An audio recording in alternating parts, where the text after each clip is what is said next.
अस्सलाम वालेकुम नाज़रीन।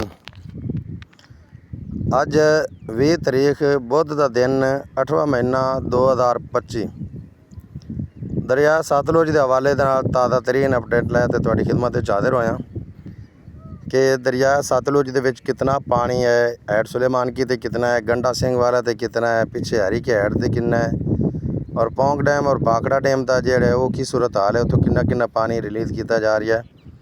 तो सारे दोस्तों को गुजारिश है कि मेरे इस यूट्यूब चैनल को सबसक्राइब करो तो इस अपने ग्रुपों के शेयर भी करो। तो मैं तुसी वेखते पे हो मैं इस वक्त भी पानी के ही खड़ा, तकरीबन 4 चपेरे मेरे पानी है, बाहर फसलों च निकला होया तो उनके ही मैं खड़ा अगर जा रही माँ की डारी नूं। तो अज की जी सूरत हाल है पानी के हवाले पौंग डैम की अगर वेखी जाए तो अज 20/8/2025 बुध के दिन पौंग डैम के विचों अज 75,000 क्यूसक तक पानी उन्होंने करना सी, जिहड़ा कि पहला रात को 60,000 क्यूसक सी, तो उन्होंने 5-5 करते उसनूं 75,000 तक ले जाना सी।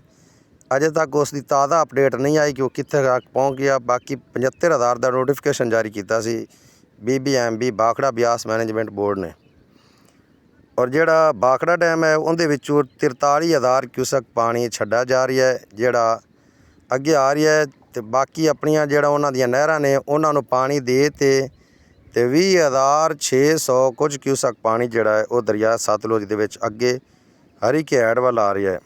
और हरी के हैड तो जिहड़ा पानी अगां हुसैनी वाला हैड या गंडा सिंह वाल आ रही है वो जिहड़ा है 70,000 क्यूसक है, जिहड़ा पहला 88,000 सी तो हुण तकरीबन वो 70,000 क्यूसक ते है फिलहाल। जिहड़ा पिछला पानी जदों उहदे नाल अटैच होया हरी के हैड ते उत्तों फिर हो सकता है कि पानी ज़्यादा वधा देन, क्योंकि हरी के हैड सिर्फ हैड नहीं, उत्थे नाल उन्हां दा एक छोटा जिहा डैम भी है, उसनूं अगों गेट ला ते हैड बनाया होया जिंदे विच तकरीबन 7